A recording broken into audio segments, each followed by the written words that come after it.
محرم شریف آتا ہے آپ تب کوئی پابندی لگا دیتے ہیں، عید آتی ہے آپ لگا دیتے ہیں، کوئی ایونٹ آتا ہے، لیکن یہ تو نہیں کہ آپ نے ایک دفعہ 144 لگایا، جب تک یہ امپورٹڈ مسلط ہمارے اوپر بیٹھے رہیں گے تب تک ہی آپ نے دفعہ 144 سے ان کو چلانا ہے، تو پھر تو اس کا مطلب ہے ملک میں آئین تو نہ ہوا، پھر آئین تو آپ نے سسپینڈ کر کے رکھ دیا ہے۔ اب یہ درخواست، ایک تو میں پی ٹی آئی سے یہ گزارش کروں گا بطور جماعت نہ جایا کریں، کسی انڈیویجول کی طرف سے درخواست دلوایا کریں، بطور جماعت بڑے مسائل ہیں اور وہ پھر کہاں سے کہاں معاملہ پہنچ جاتا ہے۔ بہرحال اب یہ کہا گیا کہ یہ برطانوی راج نے یہ بنایا تھا اور یہ پرامن احتجاج روکنے کے لیے تھا، یہ غیر آئینی قانون ہے، اس کو ختم کیا جائے۔ اور پہلے اسی طرح کی درخواست جو سیکشن 124A کے حوالے سے تھا بغاوت کے، اس کو اطہر من اللہ صاحب خارج کر چکے ہیں۔ اب اطہر من اللہ صاحب کی عدالت میں یہ کیس فکس ہو گیا، 10 اکتوبر کو آج سماعت ہونے جا رہی ہے، اور مجھے امید ہے کہ 144 کے حوالے سے کم از کم اس کو سسپینڈ، جو ڈی سی اسلام آباد کا نوٹس ہے اس کو سسپینڈ کر کے نوٹس تو جاری کریں کہ یہ جو آپ نے 144 نافذ کیا یہ کیوں کیا ہوا ہے، کوئی ضرورت ہے؟ اور اطہر من اللہ صاحب جو جمہوریت کی باتیں کرتے ہیں، جو آئین کی باتیں کرتے ہیں، جو پارلیمنٹ کی باتیں کرتے ہیں، کیا دنیا کے کسی جمہوری ملک میں یہ دفعہ 144 اس طرح نافذ ہوتا ہے کہ آپ 6 مہینے کے لیے پرماننٹ ہی لگا دیں؟ 1 دن ہوتا ہے، 2 دن ہوتے ہیں، 1 ہفتہ ہوتا ہے، 10 دن ہوتے ہیں، 6 مہینے ہو گئے ہیں۔ اب اس پر دیکھنا ہے کہ آج کیا اسلام آباد ہائی کورٹ کی طرف سے حکم آتا ہے۔ دوسری طرف پاکستان تحریک انصاف نے جو پارٹی رہنماؤں کی گرفتاریوں کے حوالے سے ایک درخواست دائر کی ہے، اور یہ جو درخواست ہے یہ سیکرٹری جو ہیں پاکستان تحریک انصاف کے عمر ایوب خان، ان کی طرف سے یہ درخواست دائر کی گئی ہے عدالت میں۔ یہ ایڈیشنل سیکرٹری ہیں پاکستان تحریک انصاف کے۔ اس درخواست میں انہوں نے یہ کہا ہے کہ پارٹی رہنماؤں کو جو حراست میں لیے جانے کا معاملہ ہے اس پر اسلام آباد ہائی کورٹ ایکشن لے، اور ان کی طرف سے یہ کہا گیا ہے کہ جو ہمیں اگر سیاسی جماعت کو آپ فنڈ اکٹھے نہیں کرنے دیں گے، سیاسی جماعت پر آپ پابندیاں لگائیں گے تو جمہوریت ملک میں کیسے چلے گی؟ اگر آپ نے ملک میں جمہوریت چلانی ہے تو بھائی سیاسی جماعتوں نے کیا کچھ تو ہوگا نا۔ سیاسی جماعتیں اگر اپنا فنڈ بھی نہیں اکٹھا کر سکتی، نہ ریاست نے ان کو پیسے دینے ہیں، نہ باہر سے کہیں سے پیسے لینے ہیں، تو پھر کیا کرنا ہے؟ پھر وہ کیا سیاسی جماعتیں پھر جلسے کرنا چھوڑ دیں؟ اپنے جو پبلک جو ان کے آفس ہولڈرز ہیں کیا ان کو تنخواہیں دینا چھوڑ دیں؟ کرے کیا؟ پھر سیاسی جماعت جائے کہاں اگر وہ اپنے کارکنان سے ملک میں اور بیرون ملک اگر فنڈ ہی نہیں اکٹھا کر سکتے اور اس کے اوپر بھی ایف آئی اے نے بندے اٹھا لینے ہیں، تو پھر تو اس کا مطلب ہے کہ ہم کوئی کام نہ کریں۔ ان کی طرف سے یہ کہا گیا کہ قانون نافذ کرنے والے جو ادارے ہیں وہ پاکستان تحریک انصاف کو سیاسی انتقام کا نشانہ بنا رہے ہیں۔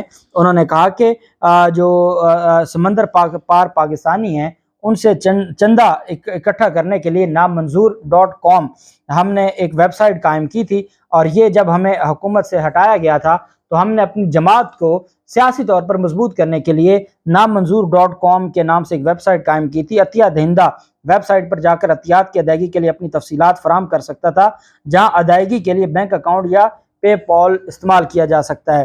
درخواست میں کہا گیا کہ الیکشن ایکٹ 2017 کی تعمیل کے لیے ان عطیات کی تفصیلات الیکشن کمیشن پاکستان کے ساتھ شیئر کی جا رہی ہیں جو ہمیں پیسے آ رہے ہیں۔ درخواست میں کہا کہ موجودہ مخلوط حکومت سیاسی میدان میں پی ٹی آئی کا مقابلہ کرنے سے قاصر ہے، اور جو موجودہ ہماری حکومت ہے وہ یہ جو موجودہ امپورٹڈ حکومت ہے اس کو یہ لگتا ہے کہ وہ قوم کو بیوقوف بنا لیں گے، لیکن یہ قوم کو بیوقوف نہیں بنا سکتے۔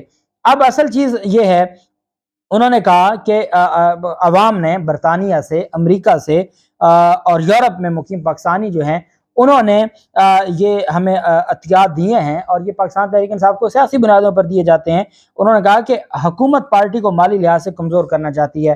عطیات روکنے کا مقصد پی ٹی آئی کو سیاسی سرگرمیوں اور آئین میں درج اپنے بنیادی حقوق کو استعمال کرنے کے لیے مالی لحاظ سے قاصر کرنا ہے۔ اس وجہ سے یہ جو کارروائی ہے اس کو ختم کیا جائے، اور ساتھ یہ ایک انکوائری شروع کی گئی تھی۔ ایک تو ممنوع فنڈنگ کی ہے نا، ایک نامنظور.com، یہ آپ جانتے ہیں کہ ہر پاکستانی نے جو بھی محب وطن پاکستانی ہے انہوں نے ڈونیٹ کیا ہے، اور وہ کیا تھا کہ ایک ویب سائٹ تھی، وہاں جاتے تھے اپنی انفارمیشن دیتے تھے، اکاؤنٹ کے ذریعے پیسے آتے تھے، اور اس کی انفارمیشن جو اب تک پیسے آئے ہیں وہ الیکشن کمیشن کو دی جا چکی ہیں۔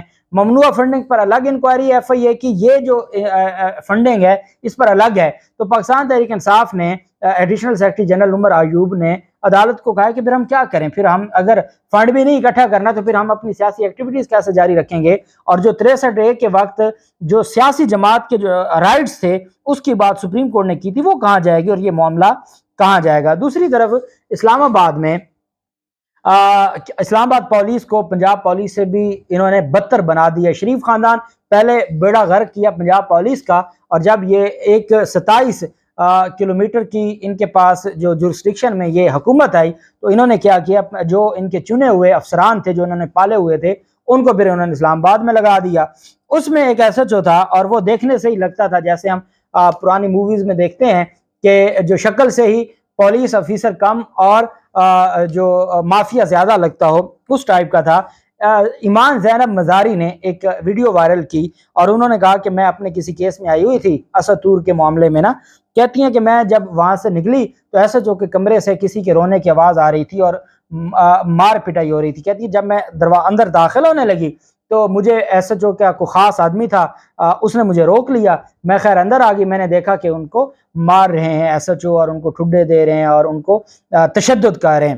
اس کے بعد اس کو وہاں سے لے گئے اور پھر وہ ویڈیو بھی آپ جانتے ہیں کہ ایس ایچ او کی بنائی. اس بنیاد پر اب اسلام آباد پولیس نے یہ کہا ہے، کیونکہ سوشل میڈیا کے اوپر بہت زیادہ بات ہوئی، پھر ایمان مزاری آپ جانتے ہیں اگر وہ اطہر من اللہ صاحب کے پاس چلی گئی تو پھر تو اور معاملہ ہوگا. اسلام آباد پولیس کے پاس کوئی آپشن نہیں تھی. تھانہ کراچی کمپنی میں شہری پر جو تشدد واقعے کی منصفانہ انکوائری کے حوالے سے وفاقی وزیر داخلہ کی ہدایت پر ایس ایچ او کو معطل کر دیا گیا ہے. کیوں معطل کیا گیا؟ ان کو پتا تھا کہ اسلام آباد ہائی کورٹ نے اس معاملے پر ایکشن لے لینا ہے چونکہ ایمان مزاری انوالو تھیں اور وہ ویڈیو وائرل کر رہی تھی اور بڑا اچھا کام کیا انہوں نے. تو انہوں نے کیا کیا، اور آپ جانتے ہیں کہ ایمان مزاری کی اپنی درخواست جو فوج نے جو مقدمہ درج کروایا تھا وہ خارج کر دی گئی تھی، اس کو کویش کر دیا گیا تھا. شہباز گل کو یہ نہیں ملا تھا. تھانہ کراچی کمپنی میں انہوں نے کہا جی کہ ہم نے معطل کر دیا ہے، قصوروار ثابت ہوگا تو پھر ہم اس کے بعد کارروائی کریں گے. آپ نے معطل کر دیا، بہت اچھی بات ہے. اور انکوائری کس نے کرنی ہے؟ آپ نہیں کرنی ہے.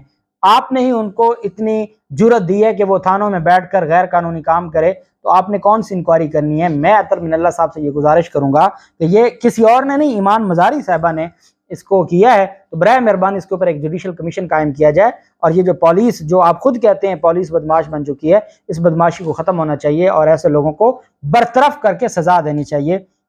اللہ پاک پاکستان کا حامی و ناصر ہو. بہت شکریہ. اللہ حافظ. پاکستان زندہ باد.